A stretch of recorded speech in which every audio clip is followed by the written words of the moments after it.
పనికిరాని ఒక common man Kiran అట, అలాగే ఆర్పి అట, సీమరాజా అంట, వీళ్ళందరి వీడియోలు చూడండి ఒకసారి ఏ విధంగా ఉన్నాయో. సోషల్ మీడియాలో ఒక మాజీ ముఖ్యమంత్రిని అతి దారుణంగా వాళ్ళ పిల్లల్ని వాళ్ళ భార్యని ఎంత దారుణంగా అవమానించి మాట్లాడుతున్నారనేది ఒకసారి చూడండి. మీరు చెప్తున్నారు కదా మరి ఆడవాళ్ళ జోలికి వెళ్ళకూడదు, ఏదన్నా ఆడవాళ్ళ మీద వస్తే అని చెప్పేసి మీరు మాట్లాడుతున్నారు కదా, మరి మీరు చేస్తున్నది ఏంటి? మీ ఇంట్లో ఆడవాళ్ళని కూడా ఇలాగే మాట్లాడితే ఇది సభ్యతేనా? మీ ఇంట్లో ఆడవాళ్ళ గురించి కూడా ఇంత అసభ్యకరమైనటువంటి పోస్టింగ్లు పెట్టి అసభ్యకరమైనటువంటి డిబేట్లు పెట్టి మాట్లాడితే మీరు సహిస్తారా? ఇది న్యాయమేనా? న్యాయబద్ధమేనా? అంటే మీ మంత్రులకి ఎమ్మెల్యేలకి మాట వస్తుందని చెప్పేసి పనికి మాలిన చిల్లర వెధవలందరినీ తీసుకొచ్చి ఈరోజు మీడియా ముందు కూర్చోబెట్టి ఈ విధంగా మీరు మాట్లాడించి మీ కక్ష సాధింపు చర్యలు తీసుకుంటూ ఉన్నారా? దయచేసి ప్రజలు అర్థం చేసుకోవాలి. ప్రతి ఒక్కరి చేతిలో ఈరోజు ఫోన్ ఉంది కదా, ఒకసారి యూట్యూబ్ ఓపెన్ చేయండి, సోషల్ మీడియాలో చూడండి ఏ విధంగా జరుగుతున్నాయనేది. ఏ విధంగా జగన్మోహన్ రెడ్డి గారిని ట్రోల్స్ చేస్తున్నారని చెప్పేసి గతంలో మంత్రులు మాట్లాడారు, ఎమ్మెల్యేలు మాట్లాడారు, పలానా వాళ్ళు మాట్లాడారు, కొడాలి నాని మాట్లాడారు, వల్లభనేని గారు మాట్లాడారు, ఇవన్నీ చెప్పారు కదా. మరి ఈ రోజు వాళ్ళ మీదకి వస్తుందని చెప్పేసి ఇలాంటి చిల్లర వేదవాళ్ళని తీసుకొచ్చి మాట్లాడిస్తున్నారు పార్టీ వాళ్ళు. ఏ సపోర్ట్ లేకుండానే ఈ రోజు మాట్లాడుతూ ఉన్నారా? చిన్న చిన్న స్క్రిప్ట్లు చేస్తున్నారు. జగన్మోహన్ రెడ్డి గారిని ఇమిటేట్ చేస్తూ స్క్రిప్ట్లు చేస్తున్నారు. మరి ఏ సపోర్ట్ లేకుండా చేస్తున్నారు వీళ్ళందరూ? ఎవరు చేపిస్తే చేస్తున్నారు? ఇది తప్పు కదా? ప్రజలకి ఇది న్యాయం అనిపిస్తూ ఉందా? ఒక చిన్న మాట అంటేనే బెంబేలెత్తిపోయి పదే పదే పదే పదే దాన్ని లాగి లాగి లాగి లాగి పెడతారు కదా మీడియాలో. ఈ రోజు ఎంత అసభ్యకరంగా ఆ కామన్ మ్యాన్ కిరణ్ అట, వాడు కామన్ మ్యాన్ లా మాట్లాడుతున్నాడా లేదంటే ఏదో పార్టీకి తొత్తుగా మాట్లాడుతున్నాడా? చెప్పండి. కామన్ మ్యాన్ అనేవాడు దేని గురించి మాట్లాడాలి? రాష్ట్రంలో జరుగుతున్నటువంటి ప్రజలకి ఎటువంటి ఇబ్బందులు వస్తున్నాయి, ప్రజలకి ఇస్తానన్న వాగ్దానాలు ఎందుకు నెరవేర్చట్లేదని గవర్నమెంట్ ప్రశ్నించాలి తప్ప పర్సనల్ గా వ్యక్తిగతంగా కొంతమంది వ్యక్తుల్ని టార్గెట్ చేస్తూ, ముఖ్యంగా మాజీ ముఖ్యమంత్రిని టార్గెట్ చేస్తూ అంత అసభ్యకరంగా వాడు మాట్లాడుతున్నాడంటే ఎంత ధైర్యం ఉంటే మాట్లాడతారు? దాని వెనకాల ఎవరుంటే మాట్లాడతారు? ఎవరు మాట్లాడిస్తే మాట్లాడతాడు? మీరు చేస్తే ఒకటి, మేము చేస్తే ఒకటా? మీకొక చట్టం, మాకొక చట్టమా? ప్రతి ఒక్కరు కూడా ఆలోచించాలి. ఈరోజు సోషల్ మీడియా ఓపెన్ చేస్తే జగన్మోహన్ రెడ్డి గారిని ఏదన్నా చిన్న సపోర్ట్ చేసి పోస్టింగ్ చేస్తే వాళ్ళ మీద కేసులు పెడుతూ ఉన్నారు.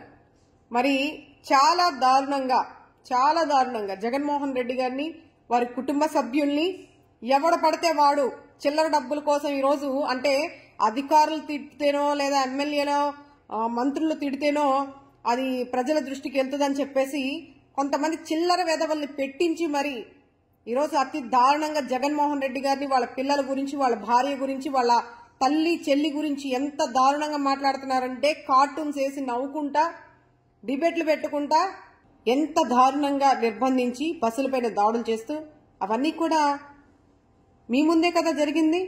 అంటే మీరంటే మీ కాదు, పోలీసు వారు ముందే కదా జరుగుతున్నాయి అవన్నీ కూడా. మరి వాటన్నిటిని ఆపగలుగుతున్నారా? ఇవన్నీ అన్యాయం అనిపించట్లేదా మీకు? అంతేకాకుండా కూటమి ప్రభుత్వం రావడంతోనే వెంటనే నూజివీడులో ఒక వ్యక్తిని రోడ్డు మీద, అంటే నడి రోడ్డు పైన జనాలందరూ చూస్తూ ఉండగానే కానిస్టేబుల్ కూడా అక్కడే ఉన్నారు.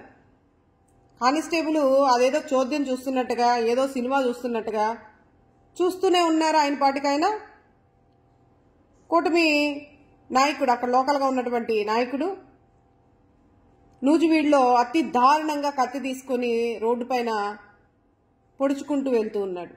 మరి ఇది అన్యాయం అనిపించట్లేదా మీకు? అదేవిధంగా వినుకొండలో రషీద్ని రోడ్డు పైన అంత దారుణంగా కూటమి నేతల యొక్క, ముఖ్యంగా టీడీపీ నేతల యొక్క సపోర్టుతో ఎంతో ధైర్యంగా ప్రజలందరూ చూస్తుండగానే నడి రోడ్డు పైన అంత విచక్షణారహితంగా నరుకుతా ఉంటే మీకు అది అనిపించలేదా ఇది న్యాయమా అన్యాయమని? మరి వాళ్ళ కుటుంబానికి ఏమాత్రం న్యాయం చేకూర్చారు మీ పోలీస్ వ్యవస్థ? నిన్నగాక మొన్న రాజమండ్రిలో నాగాంజలి హత్య కేసు, ఆ ఫార్మసీ విద్యార్థిని ఎంత లైంగికంగా వేధింపబడి సూసైడ్ నోట్ రాసి మరీ ఆత్మహత్య యత్నం చేసుకుంది. చివరికి 13 రోజులు పోరాడి చనిపోవడం జరిగింది. మరి వాళ్ళ తల్లిదండ్రులకి ఏం సమాధానం చెప్తారు? దానికి గల కారణం దానికి గల నిందితుడికి ఏ విధమైనటువంటి శిక్షలు అమలు పరిచారు? అంత క్లియర్ గా సూసైడ్ నోట్లో దీపక్ అనే వ్యక్తి, మరి ఆ వ్యక్తి బ్యాక్గ్రౌండ్ చూసుకుంటే తెలుగుదేశం పార్టీ. మరి ఇన్ని కళ్ళ ముందు జరుగుతూ ఉంటే మీరు న్యాయం, అన్యాయం, నీతి, నిజాయితీల గురించి మీరు మాట్లాడుతూ ఉన్నారా? మరి రాష్ట్రంలో ఇన్ని జరుగుతూ ఉంటే మీ కంటికి కనిపించట్లేదా? ప్రతి సంఘటన వెనకాల ఎవరున్నారు? ఈరోజు ఇన్ని దాడులు జరుగుతూ ఉన్నాయి. మరి ముఖ్యంగా గుడ్లవల్లేరులో అంతమంది ఆడపిల్లలు రోడ్డు మీదకి వచ్చి వర్షంలో నిరసనలు వ్యక్తం చేస్తూ ఉంటే సీసీ హిడెన్ కెమెరాలు పెట్టి ఆడపిల్లల యొక్క వీడియోల్ని బయటకు అమ్ముడుపోతా ఉన్నాయని చెప్పేసి వాళ్ళు వాపోతూ ఉంటే మరి ఆ రోజు కూడా మీరు పట్టించుకోలేనటువంటి పరిస్థితి. ఈరోజు మీరు నీతిగా, నిజాయితీగా మీరు వృత్తి చేస్తూ ఉన్నారా? వీటన్నిటికీ సమాధానం చెప్పాలి. వీటన్నిటికీ ప్రతి ఒక్కరు కూడా సమాధానం చెప్పాలి. మరి ముఖ్యంగా వైఎస్ఆర్సీపీ పార్టీ యొక్క కార్యకర్తల్ని, నాయకుల్ని, శ్రేణుల్ని అక్రమంగా అరెస్టులు చేస్తూ వాళ్ళ ఇంటి పైన అర్ధరాత్రులు, అపరాత్రులని లేకుండా 3 గంటలకి 4 గంటలకి తెల్లారి గంటలు కూడా వచ్చి అరెస్ట్ వారెంటీలో ఉన్న డేట్ కన్నా ముందు రోజే వాళ్ళని అరెస్ట్ చేసి నాయకుల యొక్క కక్షపూరిత రాజకీయాన్ని మీరు స్వయాన దత్తత తీసుకున్నట్టుగా మీ సొంత కక్ష సాధింపు చర్యల్లాగా ఈరోజు మీరు రెడ్ బుక్ పాలన చేస్తూ ఉన్నారు. వీటన్నిటికీ సమాధానం చెప్పాలి. మీరు మాట్లాడితే జగన్మోహన్ రెడ్డి అని ప్రతి ఓడు మాట్లాడటమే. ఈరోజు సోషల్ మీడియాలో జగన్మోహన్ రెడ్డిని ఆయన్ని సపోర్ట్ చేసి ఏదైనా ఒక పోస్టింగ్ పెట్టినా లేదా గవర్నమెంట్ ని ఇదేంటి, ఇది ఎక్కడి న్యాయం అని ప్రశ్నించినా ఈరోజు 10కి పైన కేసులు పెట్టి, రాష్ట్ర వ్యాప్తంగా నాన్ బెయిలబుల్ కేసులు పెట్టి, 111 సెక్షన్ పెట్టి ఎంత దారుణమైనటువంటి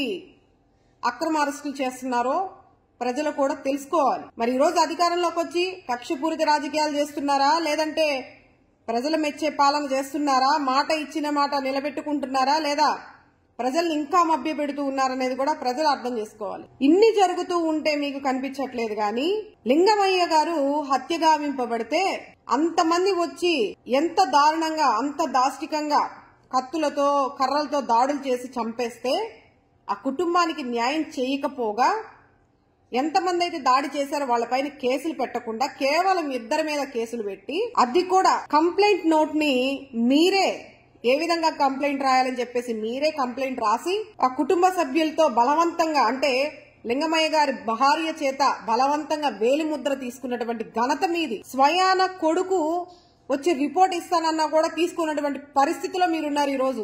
అంటే దీన్ని బట్టి అర్థమవుతుంది ఎటువంటి కక్షపూరితమైనటువంటి రాజకీయాలకి మీరు పాల్పడుతున్నారు, మీ వెనక ఎవరిని నడిపిస్తున్నారు అనేది స్పష్టంగా అర్థమవుతుంది ఇక్కడ.